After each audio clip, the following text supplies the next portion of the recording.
Assalamualaikum warahmatullahi wabarakatuh. Bismillahirrahmanirrahim. Alhamdulillahi rabbil alamin. Wassalatu wassalamu ala asyrafil anbiya wa imamil mursalin, sayyidina wa habibina wa maulana Muhammadin wa ala alihi wa sahbihi ajma'in. Hasbunallahu wa ni'mal wakil, ni'mal maula wa ni'mal nasir, wa la hawla wa la quwwata illa billahil aliyyil azim. Allahumma anfa'na bima 'allamtana wa 'allimna ma yanfa'una. Allahumma barik lana fi Rajab wa Sya'ban wa ballighna Ramadan wa ballighna Ramadan bi rahmatika ya arhamar rahimin. Amin ya rabbal alamin. Al-Mukarramun, seluruh pengurus DKM Mushola Rawdatul Hasanah, Ketua DKM Bapak Slamet Riyadi yang kurang sehat, semoga diberikan kesehatan dan kembali dipulihkan dan penuh dengan berkah. Seluruh para tokoh masyarakat, orang tua kita, Bapak Haji Samsuri, Bapak RW, Bapak RT, Bapak Haji Haryadi, Pak Mardani, Pak Syakir, dan seluruh jamaah, Bapak Ibu, mohon maaf tidak disebut nama satu persatu tanpa mengurangi rasa ta'zim. Semoga kita semua senantiasa Allah sehatkan lahir batin kita. Allah tambah-tambah keberkahan hidup kita. Allah istiqomahkan kita di dalam kebaikan dan kelak wafatkan dalam keadaan husnul khotimah. Amin ya rabbal alamin. Alhamdulillah wa syukurillah, pada kesempatan malam hari ini kembali Allah pertemukan kita di taman surganya Allah, yaitu majelis ilmu melanjutkan kajian Wasiatul Mustafa yang kemarin libur 1 tahun lamanya, 2024 ketemu lagi 2025. Tambah tua atau tambah muda? Tambah tua. Ketemu tahun baru senang apa sedih? Gimana Pak? Senang apa sedih? Dibilang senang ya sedih, dibilang sedih ya senang. Dibilang senang karena memang Allah panjangkan umur kita ketemu tahun 2022. Tadi bilang sedih ya sedih, berarti kita semakin dekat dengan ajal kematian kita. Betul? Jadi senang apa sedih? Iya. Semoga terus istiqomah dalam kebaikan, nanti diwafatkan husnul khotimah. Baik Bapak Ibu jamaah yang dirahmati Allah, mari kita lanjutkan kajian Wasiatul Mustafa yang bawa kita sekarang masuk halaman 14. Masuk halaman 14, pasal baru, pembahasan baru. Bismillahirrahmanirrahim. Faslun fi sidqi was shadaqati. Fasal ini membahas tentang sidqi. Sidqi itu jujur. Was shadaqati dan sedekah. Bagaimana pentingnya jujur dan pentingnya sedekah. Qala alaihi salatu wassalam.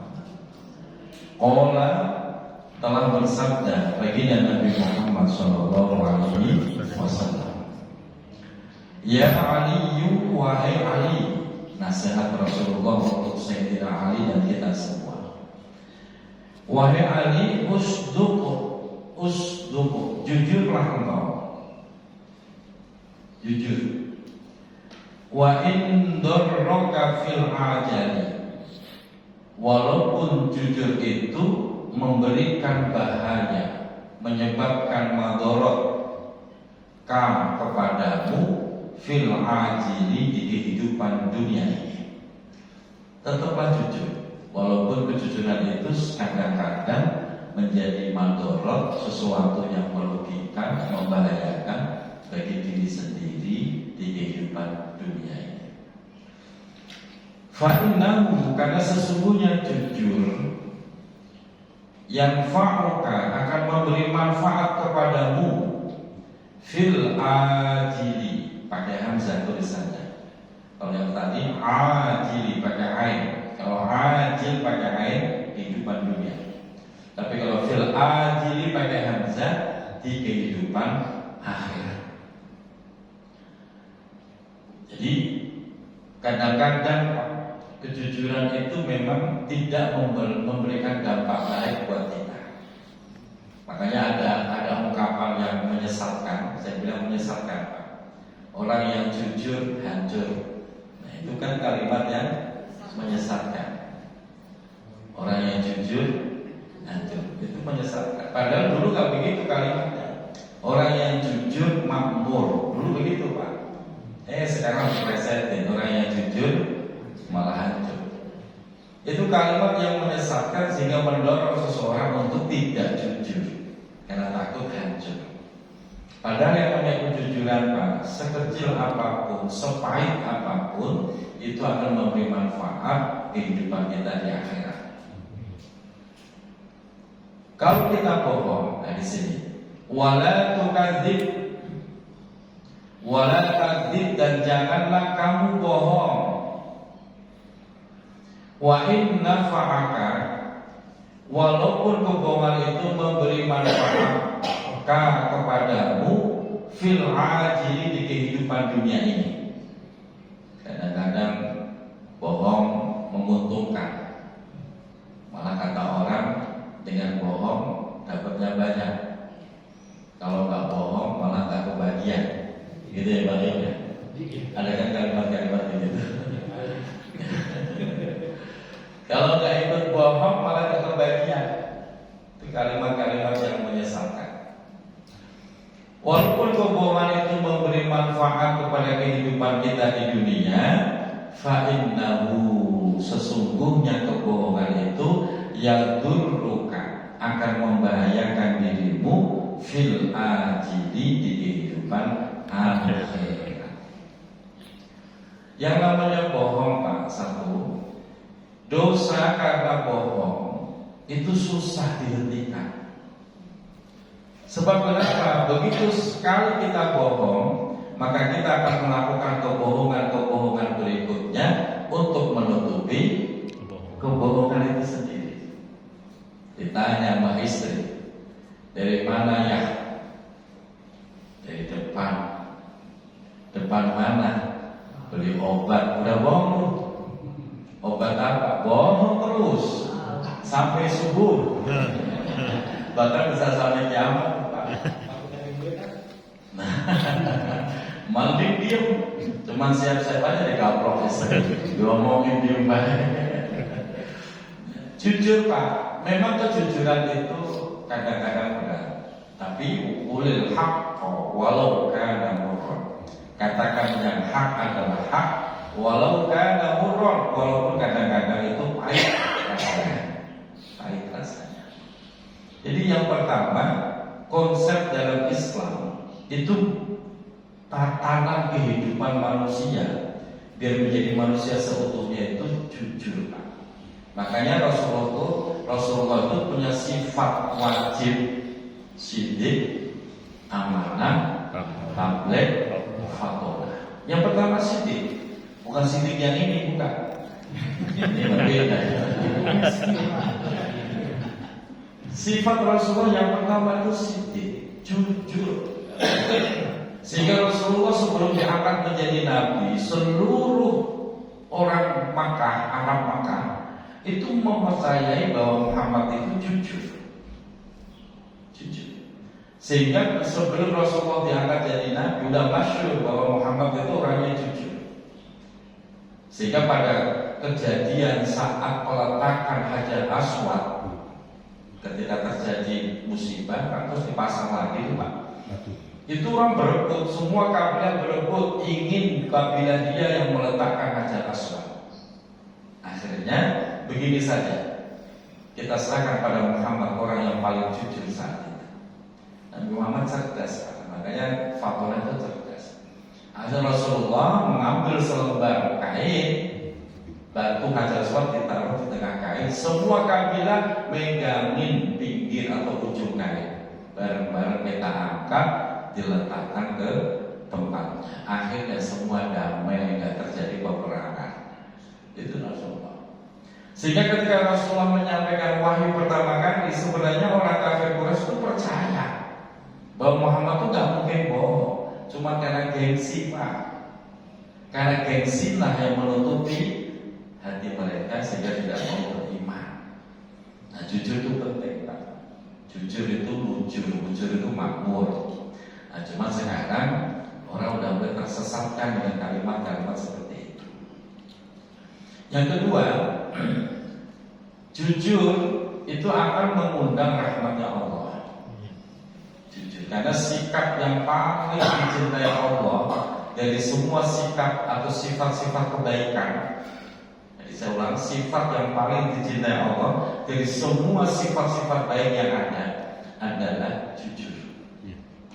Gak bohong. Ini kadang-kadang ya, kita sering melakukan kebohongan. Ini seharian ini Bapak udah bohong belum? Ketika ngomong belum itu udah kebohongan. Udah itu jujur. Kebohongan gak boleh Pak. Mau Pak kalau dosa kecil, iya dosa kecil, tapi tetap itu ada perhitungannya, ada hisabnya. Kecuali bohong-bohong yang dibenarkan secara syariat. Emang ada. Contoh, dalam rangka menyelamatkan nyawa orang itu boleh bohong. Umpamanya ada istri lagi uber-uber suaminya mau dibunuh, masuk ke rumah bapak. Bapak ditanya, lihat istri gua enggak? Bapak jawabnya apa? Di situ lempengan itu bapak wajib bohong. Oh enggak lihat, begitu Pak. Kok bapak jujur? No, di belakang pintu. Mati itu istri. Jadi lempengan itu syariat justru mengajarkan jangan jujur dalam rangka menyelamatkan nyawa orang. Yang kedua,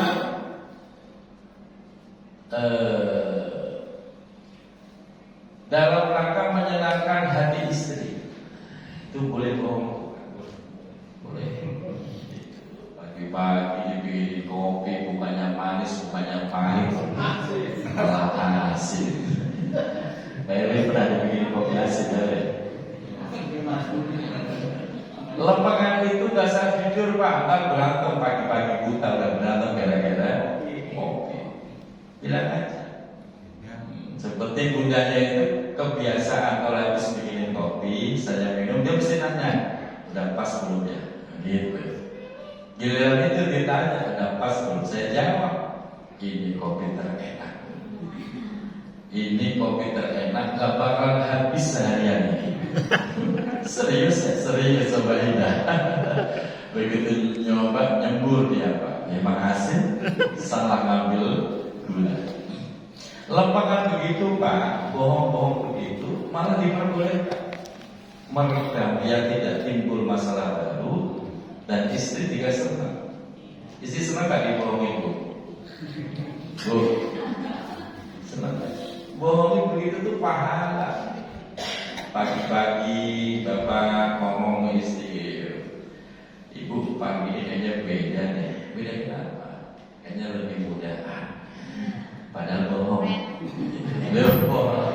Bohong begitu loh pahala. Jadi dalam rangka memuji pasangan, bohong-bohong begitu itu justru pahala. Sebab kenapa? Kalau bapak jujur, kalau ibu jujur, ya berantem mulu. Pak, saya lihat dia kok makin tua, makin jelek ya. Dia berantem Pak. Jangan jujur. Lemang itu Itu Pak, dalam rangka membangun romantisme itu Pak. Jadi ada koridor-koridor yang mesti dijaga. Nah, disitulah. Tapi hukum asli yang namanya bohong ya dosa. Sementara jujur itu sebuah kewajiban. Bayangkan Pak, kalau Bapak nggak jujur, itu bisa menimbulkan dampak yang lebih besar. Sebuah kasus, makanya ketika kasus pernikahan Pak, nikah itu menjadi haram, dosa selama-lamanya ketika tidak ada kejujuran. Contoh umpamanya, maka hukum nikah kan ada 5. Yang hukum pertama mubah, pertama sunnah, bisa naik jadi mubah, bisa naik jadi sunnah, bisa naik jadi wajib. Terus dari mubah itu bisa makruh, bisa haram. Kapan itu haram? Ketika Bapak nggak jujur. Contohnya begini, ibu nikah, perempuan nikah sama laki-laki. Sementara, mohon maaf, umpamanya perempuan itu pernah terjadi penyakit rahimnya diangkat, udah pasti nggak bisa hamil. Nah itu harusnya jujur dari awal. Sebab salah satu fungsi tujuan nikah itu pengen punya keturunan. Kok diem, sengaja diem, gak mau jujur. Akhirnya begitu udah nikah kecewa ke suami, itu si istrinya dosanya terus-terusan. Kenapa? Karena dari awal tidak ada kejujuran. Akhirnya berantem, cerai di situ. Makanya harusnya dari awal jujur. Kalau jujur kan enak. Kalau iya, kalau enggak.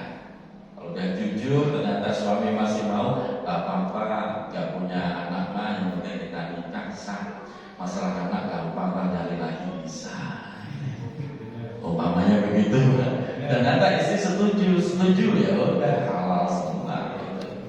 Paham ya? Jadi intinya jujur. Dan yang paling bahaya Pak, rezeki yang kita hasilkan dari kebohongan itu tidak ada berkah-berkahnya, malah terlaknat. Rezeki itu terlaknat. Dalam hadis qudsi Pak, ad-dunya mal'unatun wa ma fiha. Dunia beserta isinya itu dilaknat oleh Allah, kecuali harta dunia yang satu dihasilkan dari kejujuran, 2 digunakan untuk membantu syiar agamanya Allah. Itu baru dunianya dirahmati, diberkahi oleh Allah. Lo dapat dunianya kok jadi hasil kebohongan, udah itu dunia terlaknat. Kalau dunia harta orang itu terlaknat, maka Allah akan menurunkan fitnah musibah yang luar biasa. Entah itu penyakit, entah itu musibah yang lain, entah fitnah apa yang gak selesai-selesai. Itu yang mesti waspadai Pak. Yang kedua, ketika harta ini terlaknat, itu biasanya nggak panjang Pak, nggak panjang. Artinya kekayaannya nggak panjang, justru nanti berbalik, jatuhnya itu langsung ke belangsak gitu Pak. Nggak kok pelan-pelan gitu kan, jatuhnya langsung nyungsep. Nah ini bahayanya. Nah beda ketika harta itu dihasilkan dari kejujuran, sebagian digunakan untuk memperjuangkan agama Allah, maka harta yang kita dapati itu diberkahi oleh Allah. Jadi hati-hati. Kalau sampai itu harta yang haram karena kebohongan itu masuk ke badan kita, menjadi daging, menjadi darah, maka setiap daging yang tumbuh dari harta yang haram akan menjadi santapan api neraka. Yang paling bahaya lagi Pak, bukan itu aja, menjadi sebuah karakter. Orang kok biasa makan barang haram, karakternya, adatnya mesti jelek. Bapak punya anak kok diumpanin barang haram terus, itu anak adatnya mesti jelek. Wah bikin capek, orang tuanya capek, tetangganya capek. Hati-hati. Makanya urusan makan cari Thayyibah, jujur sehingga berkah. Selanjutnya, ya Ali, wahai Ali, man kasurat dzunubu, man siapa saja, kasurat yang banyak, dzunubuhu dosa-dosanya, zahaba dosa karena kebohongan tadi maksudnya banyak, zahaba maka akan hilang. Apa yang hilang? Bahauhu, kewibawaannya. Bapak ngomong gak bakal didengar orang. Anak diomongin gak didengerin anak. Istri diomongin dia gak dengerin, apalagi orang lain. Hilang semua kewibawaannya. Dan itu otomatis Pak, otomatis. Sehingga kita itu gak dianggap sama orang. Keberadaan kita Bapak itu gak dianggap. Omongan kita diamin seangin lalu lah. Dan yang hilang bahauhu, kewibawaannya. Beda kalau orang itu jujur, maka dia akan tertanam kepercayaan di masyarakat di orang ini orang jujur. Begitu ngomong pasti didengar, memang terkenal jujur. Coba kalau terkenal bohong, begitu ngomong diketawain dulu, bohong itu mah biasa lah punya gitu. Tapi kalau udah terkenal jujur, ngomong sekecap itu didengerin banget, kewibawaannya tinggi. Nah ini yang harus diwaspadai. Sebab kalau kita nih contohnya kepala keluarga, kok sudah nggak didengerin omongannya di keluarganya, udah nggak ada wibawanya Pak, nggak ada wibawanya. Kalau udah begitu hilang kita kehormatan. Dan yang lebih bahaya lagi, doa-doa kita itu nggak diterima oleh Allah. Orang kalau senang bohong, ini lisan nih senang bohong, itu doanya nggak mustajab, nggak mustajab. Nah makanya kalau pengen mustajab ya jangan sampai lisan kita bohong, kecuali bohong-bohong yang dibenarkan. Maka basahi lisan kita dengan bacaan Al-Quran, zikir, jangan dibuat bohong. Terus gimana? Ya udah diem. Orang bohong itu gurih loh Pak. Bohong sekali, yang dibohongin kok ternyata apa? Kita bohongin orang terus sukses. Besok kira-kira bohong lagi kan? Pasti bohong. Wah kemarin dia buat bohongin 300.000. Malah bangga, bohong orang malah bangga. Itu udah bohong, nipu lagi. Tapi bohong tapi dia bangga Pak. Nah ini yang bahaya, dia begitu melakukan kemaksiatan tapi bangga dengan kemaksiatannya. Itu bahaya sekali. Ya Ali, wahai Ali, alaika bisidqil hadis. Alaika, wajib atas dirimu wahai Ali. Wajib apa? Bisidqil hadis, jujur dalam berbicara. Hadis di sini berbicara. Jujur, wajib. Kalau nggak bisa jujur ya diam. Makanya besok kayak Ramadan gitu Pak ya, besok Ramadan kita bisa. Kalau Ramadan-Ramadannya kita malah takut ngomong bohong, yang penting tidur. Itu jadi kalimat tidur lebih baik itu kalau meleknya khawatir bohong. Kenapa? Apakah puasanya batal? Batal mah enggak secara fikih, cuman pahalanya enggak ada. Jadi orang yang bohong itu semua amal ibadahnya, pahalanya itu tertolak Pak. Itu. Koruptor itu termasuk kebohongan kan, melakukan korupsi. Jadi bohong itu luar biasa. Pertama kita bohong, gelisah. Ketika kita nggak pernah biasa bohong sama orang, kok tiba-tiba bohong, itu biasanya gelisah. Ya bohong. Atau suami biasanya jujur, nggak pernah bohongin istri, kok pertama kali bohongin istri, biasanya gelisah. Tapi kalau sudah terbiasa bohong, nggak ada gelisah-gelisahnya. Yang ada bangga karena dia gua bohongin. Nah, yang ada begitu Pak. Kalau sudah, ini bahayanya. Orang melakukan dosa tapi gak ada penyesalan, itu yang paling berat, Pak. Paling berat. Levelnya itu sudah benar-benar apa ya? Udah kaliber itu, Pak. Melakukan dosa atau bohong dan gak ada penyesalan, itu udah berat. Pintu tobatnya itu susah. Bagaimana bisa tobat kalau dia gak ada penyesalan? Karena pintu tobat itu biasanya muncul itu kalau ada penyesalan. Makanya Bapak Ibu ketika melakukan dosa, kok nggak ada kegelisahan dalam hati kita, hati-hati. Itu berarti kita sudah bukan diganggu setan, tapi kita sudah menjadi setan. Jelas Bu? Makanya waktu itu pernah saya sampaikan. Ketika seseorang melakukan dosa dan ada penyesalan, oh berarti orang itu sedang diganggu setan atau diganggu iblis. Ketika ada orang melakukan dosa dan dia tidak ada penyesalan, itu orang itu sudah menjadi setan. Ketika ada orang melakukan dosa dan ngajak-ngajak orang itu ikutan berbuat dosa, orang itu bukan setan lagi, Pak, tapi sudah menjadi iblis. Kapan terakhir Bapak jadi iblis? Jangan, ya. Kalau jadi setan pernah, Pak? Jadi kita bisa mengukur level saya di mana nih? Waduh, saya bohong ini tergoda sama iblis. Saya nggak ada penyesalan kalau tergoda sama iblis.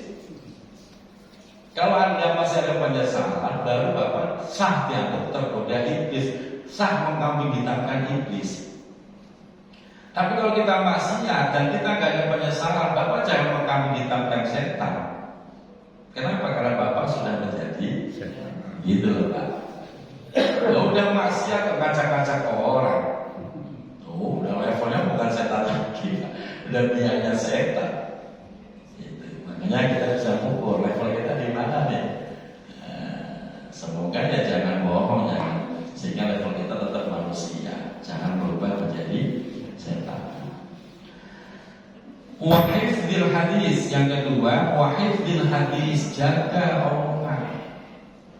Jadi perintah Rasulullah, kamu harus jujur dalam berbicara, wahifdzil hadis, dan jaga omongan. Tidak sekedar jujur, tapi jangan sampai menyakiti orang lain.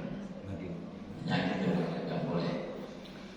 Menghina itu kan bentuk ucapan yang menyakiti orang lain. Itu nggak boleh kepada saudara Muslim, walaupun saudara Muslim itu ahli maksiat. Itu nggak boleh disakiti.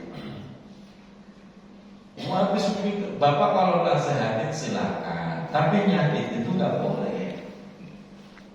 Jelas kan? Beda kan antara nasihatin dengan menghina, kan beda. Ada orang yang masa Bapak nasihatin bagus, karena itu perintahnya. Tapi kalau Bapak menghina, tetap kena hukum dosa. Beda. Contoh, ada orang mabuk, bilang gini, kok masih mabuk? Kapan berhentinya ini? Itu namanya nasihatnya. Semoga pakai sabda obat. Jangan begini, tua bangka nggak tahu diri, udah bau tanah masih mabuk kerjaannya. Itu nasihatnya apa menghina? Menghina. Karena yang terima omongan itu pasti sakit hatinya, bukannya berubah. Dan itulah indahnya Islam. Bedain antara nasihat dengan menghina, antara nasihat dengan mencaci maki. Itu beda, Pak. Kadang-kadang orang beranggapan saya mau mengkritik untuk kebaikan. Mengkritik tidak harus menghina, tidak harus mencaci maki. Sebab apapun cacian yang kita lakukan, jangankan kepada saudara Muslim, dalam sebuah hadis yang lain, orang kafir yang tidak salah, terus kita caci maki, kita hina, itu tetap dibela Allah. Kita yang kena hukum dosa, orang kafir itu selamat. Jadi walaupun itu orang kafir, kalau dia tidak menyerang kita, tetap kita jaga kehormatannya. Makanya dalam Al-Quran itu ada kalimat begini, Pak. kamu jangan menghina Allah.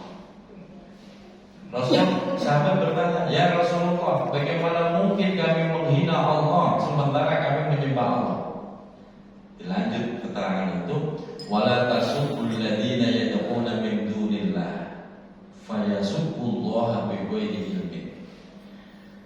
Dengan kamu mencaci maki Tuhan mereka, itu sama juga kamu mencaci maki Allah. Wah, tambah bingung tuh sahabat. Dengan gara-gara kamu mencaci maki Tuhan mereka, itu sama juga kamu mencaci maki Allah. Kenapa bisa begitu? Fayasubbullaha bighairi ilmin. Gara-gara kamu caci maki Tuhannya, kira-kira mereka membalas nggak? Balas nyaci nggak Pak? Yang dicaci siapa? Akhirnya dicacikan Allah, Tuhan kita. Betul. Kenapa mereka mencaci maki Allah, Tuhan kita? Gara-gara kita nyaci duluan Tuhan dia. Lalu itu dibahas dalam Al-Quran. Kalau mau dakwah, mau nasihat, tapi jangan mencaci maki. Walaupun itu Tuhan, ada berhala ini, berhala itu, jangan dicaci maki. Kalau dicaci maki dia pasti akan balas. Kalau udah balas yang dicaci maki bukan kita, Tuhan kita Allah. Allah nggak ikut-ikut, kena getahnya. Nah itu bahasanya. Makanya kalimat hadis atau ucapan kita jaga betul, walaupun terhadap orang kafir sekalipun.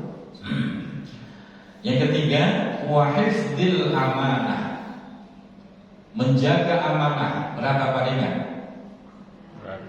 Semakin tinggi jabatannya, semakin besar amanahnya, semakin berat menjaganya. RT sama RW, gedean mana amanahnya? Gajinya gedean mana? RW sama kadis, tinggian mana jabatannya? Amanahnya gedean mana? Berat itu kadis. Kabit apa kadis? Kabit sama notaris. Wah, itu kan amanah serupa. Insyaallah berat Pak. Cuman anehnya orang itu semangat nyari amanah, daftar nyalon jadi RT, nyalon jadi RW, nyalon jadi DPR. Padahal itu amanahnya besar sekali. RW nanggung amanah selingkungan RW. Kalau RT ada enteng, ada satu ya Pak, RT 2 ya cuma selingkungan RT 2 doang. Enteng. Ustaz lebih besar amanahnya Pak, lebih besar muslimat kok. Makanya jangan cita-cita pengen jadi ustaz, berat. Biarin saya aja. Berat. Amanah itu berat. Padahal amanah itu tidak hanya dipertanggungjawabkan di dunia, tapi di akhirat. Wah ini mah gak ada urusan dengan akhirat, ini urusan dunia. Jangan ngomong begitu Pak. Orang beragama tidak bisa memisahkan diri dari agamanya. Walaupun yang Bapak urusan dunia, tetap ada sangkut pautnya besok di akhirat. Bapak jangan coba-coba bisa memisahkan. Ini kan urusan jual beli, gak ada urusan akhirat, gak bisa Pak. Orang beragama itu selalu membawa agamanya di setiap aktivitasnya. Ketika dia jual beli, dia bawa agamanya. Bagaimana agama mengajarkan jual beli yang benar. Ketika dia melakukan tugas memanah, dia bawa agamanya. Jadi orang muslim itu gak ada istilah di desa ini urusan dunia, gak usah bawa-bawa agama. Itu gak benar. Orang beragama harus selalu membawa agama di setiap aktivitasnya. Begitu. Kadang-kadang ada orang apa ya? Udah jangan ngomong agama lah, kita lagi ngomong bisnis. Dan bisnis juga agama Pak. Jangan sampai kita bisnis malah merusak agama kita. Itu amanah. Yang berikutnya wasaqa'in nafsi. Kamu jaga wahai Ali saqa'in nafsi. Apa itu? Kedermawanan. Saqa'in nafsi itu diri yang dermawan. dermawan itu harus Pak. Islam itu spiritnya adalah spirit kasih sayang dan sosial. Kasih sayang dan sosial harus peduli. Makanya ada istilah hablum minallah, hablum minannas. Itu hubungan sosial. Salah satunya adalah sikap dermawan. Dan dermawan ternyata itu dibagi 4 level Bapak Ibu. Nanti kita raba diri kita ini di level mana? Atau jangan-jangan belum masuk level ini. Level yang pertama dalam kajian tafsir atau tasawuf juga dibahas adalah sahor, as-sahou. Istilah yang digunakan as-sahou artinya sama, orang yang dermawan. Cuman definisi secara istilah sahor itu siapa sih? Yaitu orang yang ketika ada yang minta dia mesti berbagi, nggak pernah nolak. Cakep gak itu kan Pak? Cakep. Siapapun yang datang ke rumah yang minta mesti dibagi, nggak ada bahasa nolak. Itu namanya sahok dalam istilah yang digunakan tafsir maupun tasawuf. Kan cakep Pak. Seneng nggak punya tetangga model begitu?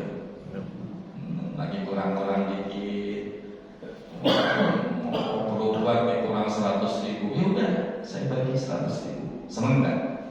Oh, luar biasa. Loh, segitu baiknya Pak, itu level paling rendah. Level paling rendah. Nah, level paling rendah ini, nah kira-kira kita udah masuk ke level ini belum? Belum dermawan. Kalau Bapak masih bagi orang masih milih-milih dan masih suka nolak sesekali, belum masuk sahwah Pak. Sahwah itu gak pernah milih-milih, siapapun yang minta pasti dibagi. Gak ada bahasa gak ada begitu, pasti dibagi. Itu level paling rendah, padahal udah sehebat itu Pak. Nah, kalau kita kok masih suka nolak, kok kamen baru jam gini aja datangannya tuh, langsung pengamen ya dengan muka masam melonyor pergi. Ada pengamen tutup pintunya, tutup ada pengamen. Berarti belum masuk ke sahwah, itu level paling rendah pada. Yang kedua, kedermawan level atasnya namanya al-jud. Jud itu kalimat yang digunakan, al-jud. Itu orang dermawan juga. Levelnya lebih tinggi Pak. Siapa mereka? Al-jud adalah mereka yang berbagi, gak nunggu diminta. Ini hebatnya. Dia punya kepekaan sosial yang lebih besar. Lihat musola lagi bangun, dia datang. Apa yang belum ada? Hebel, ya udah. Berapa betulnya? 1 deko ya, 1 deko hebel dari saya. Nggak pakai nunggu diminta, dia berbagi. Kalau yang pertama nunggu diminta dulu baru berbagi. Yang kedua lebih tinggi al-jud, nggak usah nunggu diminta Pak. Kelihatannya ustadznya kok asem habis makan, nggak pakai ditanya, Ustaz mau rokok, nggak pakai ditanya begitu. Jadi peka gitu loh Pak, peka. Sosialnya tinggi. Tetangganya sakit, nggak usah pakai diminta, dia langsung datang. Musibah yang meninggal dunia, dia terlibat. Dia bawa ke air mineral gitu, buat konsumsi. Hebat itu orang al-jud. Tapi itu baru level kedua. Coba kita di level mana nih? Yang ketiga, al-karom. Al-karom ya, itu dermawan dan dia levelnya lebih hebat. Al-karom ini definisinya dia berbagi nggak pakai nunggu diminta, nggak usah nunggu mana proposalnya, nggak begitu. Dia nggak usah nunggu diminta, dia tergerak hati berbagi. Dan kalau bagi mesti banyak. Nah ini al-karom namanya Pak. Ada nggak di kampung kita begitu Pak? Ada ya? Banyak apa sedikit? Sebagian. Makin sedikit Pak. Dari level pertama, kedua, ketiga makin sedikit. Dia kalau bagi nggak pernah sedikit, mesti banyak. Beda dengan level ketiga. Dan level tertinggi dalam kedermawanan itu sebutannya al-ihsan. Al-ihsan. Ihsan. Siapa mereka? Mereka adalah yang mau berbagi walaupun dirinya sebenarnya butuh banget. Dia rela mendahulukan orang lain. Udah ngantri beras, sembako sumbangan, dan ngantri tahu-tahu ada orang yang lebih butuh. Ya udah deh, ini buat nenek aja. Saya nggak usah. Padahal dia juga lagi butuh, tapi rela mendahulukan orang lain. Ini level tertinggi. Dan ini yang sanggup model begini, Pak. Makin banyak atau makin dikit di masyarakat? Dikit, Pak. Kiainya jadi saleh. Ini lagi acara nih, selesai acara makan prasmanan. Saya udah megang piring nih, Pak. Lebih saleh. Kiai saya duluan ya. Coba itu, Pak. Padahal kalau ketemu saya itu takdim, salamat, cium tangan, pulang balik. Tapi urusan makan, salib. Bukan kok didahulukan, ya. Tapi saya juga, ya udah silakan. Bukan kok, saya kan dia, saya kalah firman masalahnya. Dia kira mendahulukan orang lain. Sahabat-sahabat itu Pak, sampai diabadikan dalam Al-Quran. Wa yusiruna ala anfusihim walau kana bihim khassasah.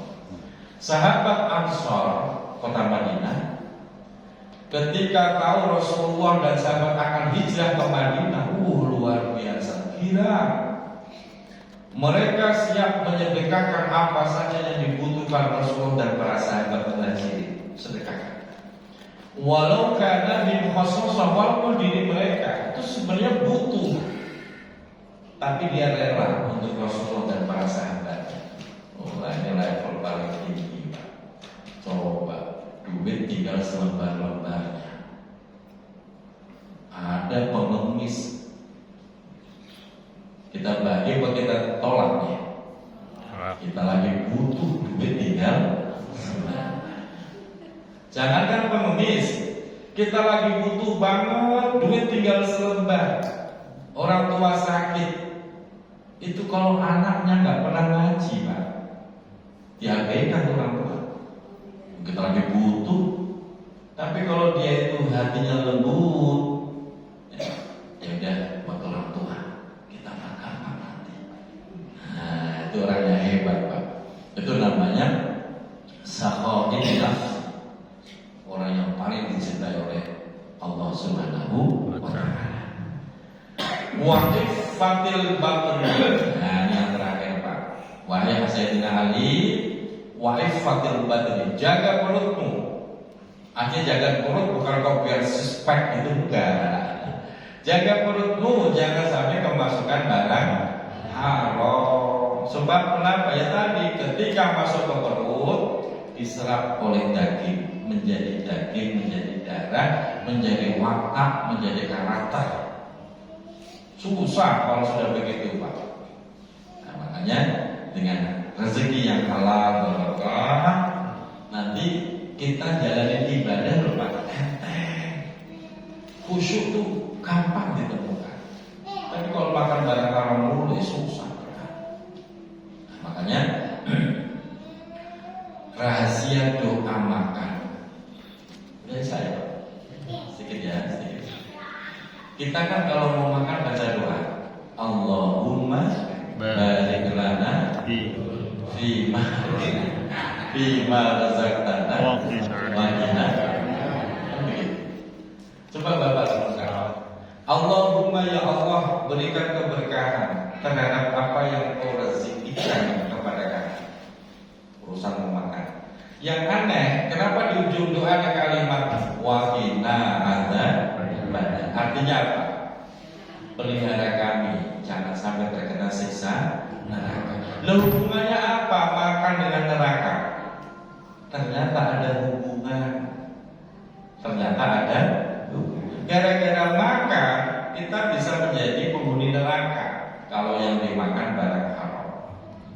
Gara-gara makan akhirnya kekenyangan, sholatnya ditinggal, yang menghantarkan kepada neraka. Maka dengan doa ini biar kita makan berkah sehingga habis makan kuat ibadahnya.